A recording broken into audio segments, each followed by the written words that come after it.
चारधाम परियोजना एक तरीके से ऑल वेदर रोड परियोजना है।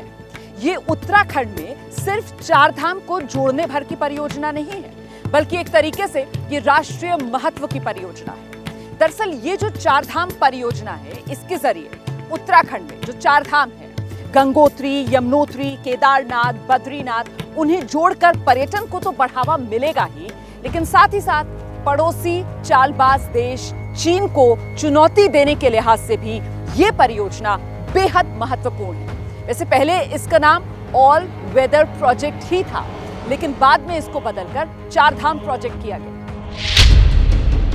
चारधाम परियोजना के तहत भारत की चीन तक पहुंच और आसान हो जाएगी और किसी भी मौसम में भारतीय सेना चीन से सटी सीमाओं पर पहुंच सकेगी। ये इसीलिए जरूरी है क्योंकि सीमा के उस पार चीन भी काफी कंस्ट्रक्शंस कर रहा है। उत्तराखंड के उत्तरकाशी, चमोली जिले चीन बॉर्डर पर है, लिहाजा सामरिक दृष्टिकोण से यहाँ से हथियारों और जवानों को ले जाने के लिए बेहतर सड़क को काफी महत्वपूर्ण माना जाता है। चारधाम प्रोजेक्ट के तहत रोड बनने से चीन के हौसले पस्त करने में भारतीय सेना को काफी मदद मिलेगी। चारधाम प्रोजेक्ट को लेकर सरकार की तरफ से सुप्रीम कोर्ट में अटॉर्नी जनरल के वेणुगोपाल ने कहा था कि चीन की तरफ से सीमा पर हवाई पट्टी, हेलीपैड, टैंकों, सैनिकों के लिए बिल्डिंग्स का निर्माण किया जा रहा है और यहाँ तक कि रेलवे लाइंस बिछाई जा रही हैं। टैंक, रॉकेट लॉन्चर और तोप ले जाने वाले ट्रकों को इन सड़कों से गुजरना पड़ सकता है, इसलिए सड़क की चौड़ाई 10 मीटर की जानी चाहिए। 1962 के भारत चीन युद्ध का संदर्भ देते हुए वेणुगोपाल ने कहा था कि हमारे सैनिकों को सीमा तक पैदल चलना पड़ा था, इसलिए सशस्त्र बलों को स्थिति पर गंभीरता से ध्यान देने की जरूरत है। मोदी सरकार की इस परियोजना में कई दिक्कतें भी आई।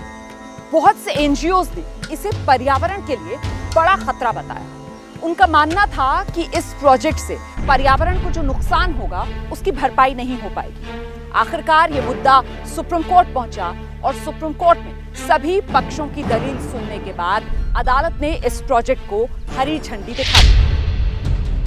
केंद्र सरकार ने मार्च 2020 तक ही इस परियोजना को पूरा करने का लक्ष्य रखा था, लेकिन ये अभी तक पूरा नहीं हो पाया।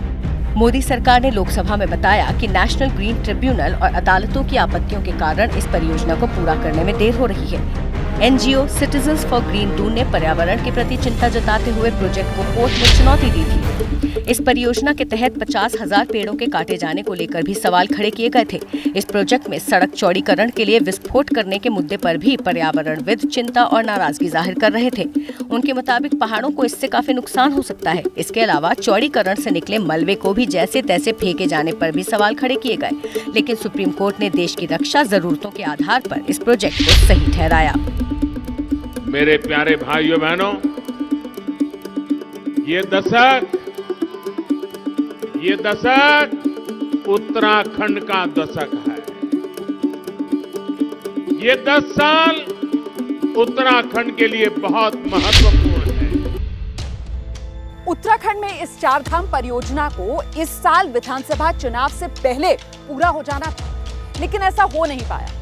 अब इसकी डेडलाइन जो है उसे बढ़ाकर दिसंबर 2024 कर दिया गया है। लेकिन इतना तय है कि जब ये प्रोजेक्ट पूरा होगा तो फिर ये उत्तराखंड के इतिहास में एक सुनहरा पन्ना होगा और जाहिर सी बात है, इसकी सफलता का सेहरा जो है वो प्रधानमंत्री नरेंद्र मोदी के सिर पर होगा।